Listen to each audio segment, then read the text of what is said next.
Doctor सुरेशजी Sable sir या मुलाखती करता आवर्जून आपला वेळ काढलेले doctor Mukundji Bajaj sir, doctor Amit Dullarwar, माझा बालमित्र आणि जो आज आमचा वायवा घेणार आहे तो संजय मालानी, आणि सर्वात महत्वाचं असे अनेक नेतृत्व बघितलं की त्यांना स्टेज आणि माईक घेण्याची खूप इच्छा असते, पण या रोटरी क्लबचे जे अध्यक्ष आहेत त्यांना सारखं म्हणायला लागतं की तुम्ही माईक घ्या, पण तरी ते पुढे येत नाहीत. असे इम्रानजी नाईक आणि उत्साही व्यक्तिमत्व सुनीलजी शिंदे, आणि सर्वात महत्वाचे या कार्यक्रमाकरिता आवर्जून जी दर्दी लोक आपण आलेला आहात आपण सर्व.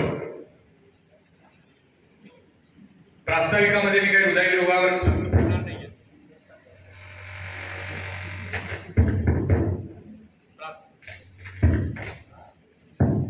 प्रास्ताविकामध्ये हृदय विकारावर आपली सेपरेट मुलाखत असल्या कारणाने त्यावर मी काही जास्त बोलणार नाही. पण ज्या वेळेला आपण सध्या जगात काय चाललं असं ज्या वेळेला बघतो तर आपल्याला सहज जाणवतं की मालदीवनं भारताबरोबर संबंध बिघडवून घेतलेले आहेत. त्या ठिकाणी ते अनेक वेगवेगळ्या प्रकारच्या आरोग्याच्या देखील संकटांचा सामना करतायत. मिडल ईस्ट मध्ये बघाल तर तिकडे टेररिझम डोक्यावर काढतायत. युएस मध्ये बघाल, युके मध्ये बघाल तर त्यांचे सामाजिक आणि आर्थिक प्रश्न वेगळे, वर्णभेदाचे प्रश्न वेगळे. भारताकडे बघाल तर भारत एक महासत्ता म्हणून पुढे येत आहे. आणि असं जरी असलं तरी सध्याच्या सामाजिक प्रश्नांकडे दुर्लक्ष करून जमणार नाही. हे सगळं चाललेलं असताना माजलगावचं वेगळंच प्रकरण आहे. मागच्या 15 दिवसापासून बिबट्याचा शोध घेत आहेत. नेमके किती, 4, 5 की कोणी म्हणतं फॅमिली, असा सगळं प्रश्न असताना माझ्यासारख्या सामान्य माणसाला दररोजच्या या धकाधकीच्या आणि स्पर्धात्मक युगामध्ये सकाळी उठल्यानंतर एक आशेचा किरण शोधायला लागतो, ऊर्जेचा शोध घ्यायला लागतो की कुठेतरी काय चांगलं काय बघता येईल, व्हॉट टू फॉलो. टीव्ही लावा तुम्ही, एका चॅनलवर अॅनिमल मूव्हीनं 900 करोड कमवल्याबद्दल सेलिब्रेशन चाललेलं असतं आणि त्याच वेळेला दुसऱ्या चॅनलवर अॅनिमल मूव्ही कसा बघितला गेला नाही पाहिजे यावर डिस्कशन चालू असतं. अशा परिस्थितीमध्ये नेमकं तरुणाईने घ्यायचं काय आणि बघायचं कोणाकडे. तरी ज्या वेळेला असा प्रश्न पडतो त्यावेळेला मला एक रोटरी इंटरनॅशनलची यावेळची थीम लक्षात येते, क्रिएट द होप. आणि मला वाटतं की आपले अध्यक्ष आणि सचिव यांनी तंतोतंत ती पाळायची ठरवलेली आहे. मागच्या 6 महिन्यामध्ये जर तुम्ही त्यांचे कार्यक्रम बघाल तर त्यांच्या समाजातील वेगवेगळ्या घटकापर्यंत वेगवेगळ्या स्वरूपात पोहोचून एक आशा निर्माण करण्याचं काम करत आहे. आणि त्याच निमित्तानं वैद्यकीय क्षेत्रामधले हृदयापासून हृदयापर्यंतचा जे काही सर्व प्रश्न आहेत त्यांची उत्तर शोधण्यासाठी आजचा कार्यक्रम त्यांनी आयोजित केलेला आहे. यामध्ये let's celebrate the Valentine day with your on heart अशी याची कॅचलाईन, थीम लाईन दिलेली आहे. त्या थीम लाईन मध्ये आम्ही बऱ्यापैकी यशस्वी झालो असं मला याच्यावरून वाटतं की आमचे विद्यार्थी युनिफॉर्म सुद्धा बदलायचं विसरून डायरेक्ट व्हॅलेंटाईन डे नावाखाली ताबडतोब या सभागृहामध्ये जमा झालेले आहे. तर अशी ज्या वेळेला परिस्थिती निर्माण होते, म्हणून या तरुणाईबद्दल जर बोलायचं असेल तर आजची तरुणाई ही फास्ट, फ्युरियस, फॅन्टॅस्टिक आहे, परंतु अल्पशा आकर्षणाला बळी पडणारी देखील आहे. तो व्हॅलेंटाईन हा शब्दाचा वापर केल्यानं मला असं वाटतं की त्यांना काही असं वाटलं होतं की काय की इथे काही मूलमंत्र भेटेल का, तर त्यांना मला नाराज करून जमणार नाही. मला सकाळीच वडिलांनी उठल्यानंतर सांगितलं की बोलताना व्हॅलेंटाईनवर जरा सांभाळू, म्हणून मी त्यांचाच मूलमंत्र आपल्या सर्वांना देतोय.